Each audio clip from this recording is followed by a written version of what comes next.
उत्साह का अर्थ जो है वो क्या होता है, भक्ति के जो नियम हैं, भक्ति के जो कार्य हैं, उनको करने में पहले से तैयार रहना, इसको उत्साह कहेंगे।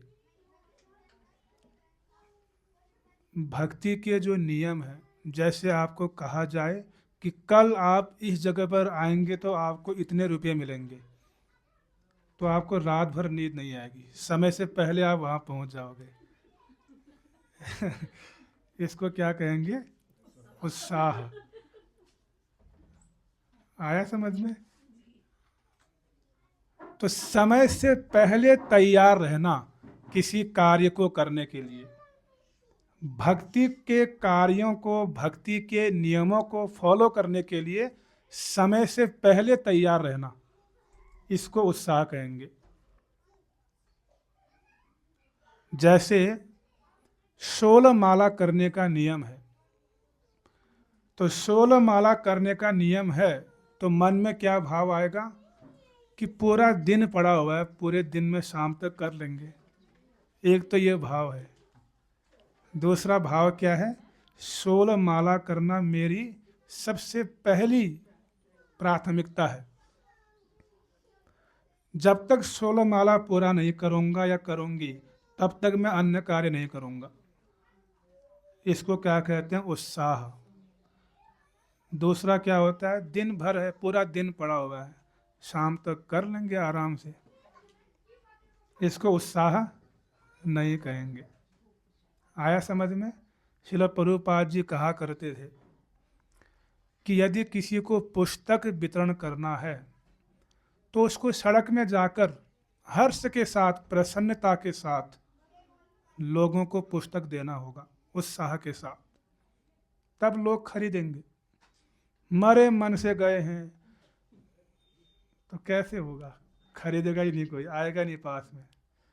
और टेबल लगा के बैठे हुए हैं, पुस्तक रखी उसके ऊपर, बैठे हुए हैं आराम से, कोई आएगा तो ले लेगा, इसको क्या कहेंगे, उत्साह नहीं कहेंगे।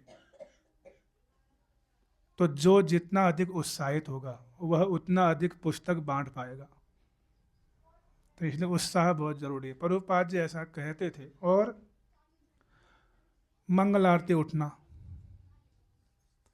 मंगल आरती उठना क्या है, उत्साह, कि मैं 4:30 से 5 मिनट पहले पहुंचूंगा टेंपल में, इसको उत्साह कहेंगे। ठंड के दिनों में 4:30 से पहले मंदिर में पहुंचना, ये उत्साह। तो भक्ति के जो नियम है उसका पालन करने में पहले से तैयार रहना, ये उत्साह। जैसे यहाँ पर क्लास होती है, 8 बजे शुरू होती है क्लास, तो हम 7:30 ही यहाँ पहुँच गए, ये उत्साह। ये नहीं कि 8:30 पहुँच रहे हैं। अब आया समझ में आप लोगों को उत्साह किसको कहते हैं? कितने लोगों को समझ में आया? सभी को आया? तो बनेंगे उत्साहित आप लोग। देखो, उत्साह जो है भक्ति मार्ग में बहुत आवश्यक है, बहुत ही आवश्यक। इसलिए रूप गोस्वामी जी ने सबसे पहले क्या कहा, उत्साह, उत्साहित होना चाहिए। फिर कहा निश्चय, निश्चय, उत्साह भी हो गया, फिर क्या कहा, निश्चय। जब आगे बढ़ेंगे इस मार्ग में तो कठिनाइयां आएंगी। क्या आएंगी? कठिनाइयां। तो उस समय उन कठिनाइयों का हमको सामना करना पड़ता है। तो श्रील रूप गोस्वामी जी कहते हैं कि जब जीवन में कठिनाइयां आती हैं, भक्ति मार्ग में कठिनाइयां आती हैं, तो हमारा उत्साह ढीला पड़ने लगता है। तो रूप गोस्वामी जी कहते हैं कि उस समय निश्चय करना है, दृढ़ता होनी चाहिए। क्या क्या कठिनाइयां आएंगी? कभी कभी परिवार वाले हमारा विरोध करेंगे,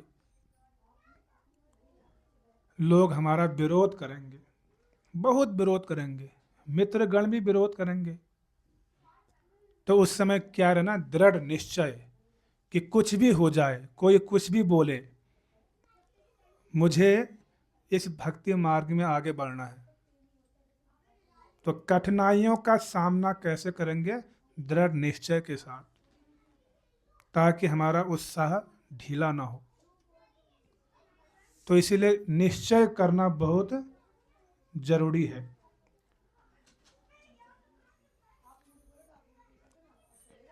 कभी कभी अकेले पड़ जाएंगे भक्ति में, दूर दूर तक कोई भक्ति भी नहीं होगा। तो उस अवस्था में भी दृढ़ निश्चय बनाए रखना कि मुझे भक्ति करनी ही है, मुझे आगे बढ़ना है। श्रील प्रभुपाद जी कहते थे, इस्कॉन भले नरक भी बन जाए तब भी इस्कॉन मत छोड़ना। ये श्रील प्रभुपाद जी कहा करते थे। कहने का मतलब क्या, इस्कॉन में बहुत सारी कमियां आ जाएं, बहुत सारे सिद्धांतों में मिलावट आ जाए, तब भी हमें इस्कॉन को नहीं छोड़ना, यहीं पर रह के भजन करना। इसको दृढ़ निश्चय कहते हैं।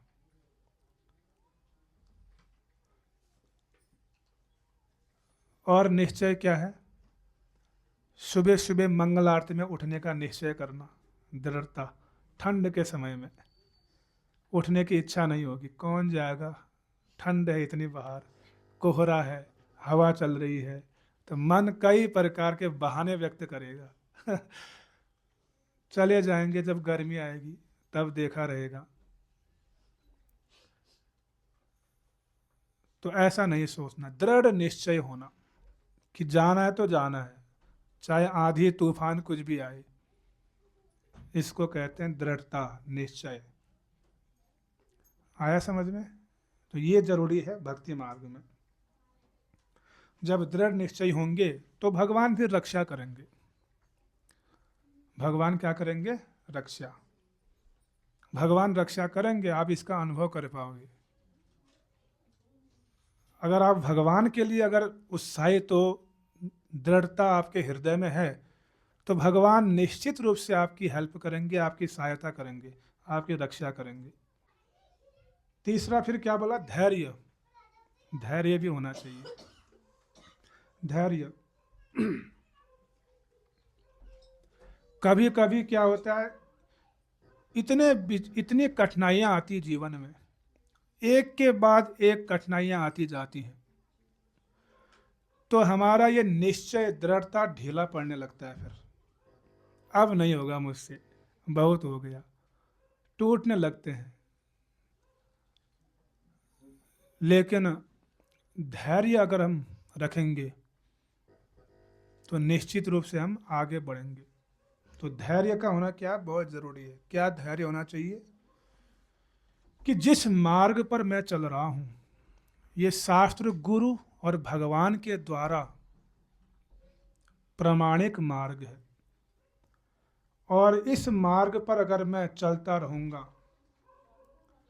तो निश्चित रूप से मुझे भगवान की प्राप्ति होगी। भले कितनी भी कठिनाइयां क्यों ना आए, मैं चलता रहूंगा। तो उत्साह, निश्चय, धैर्य, ये बहुत आवश्यक है भक्ति मार्ग में।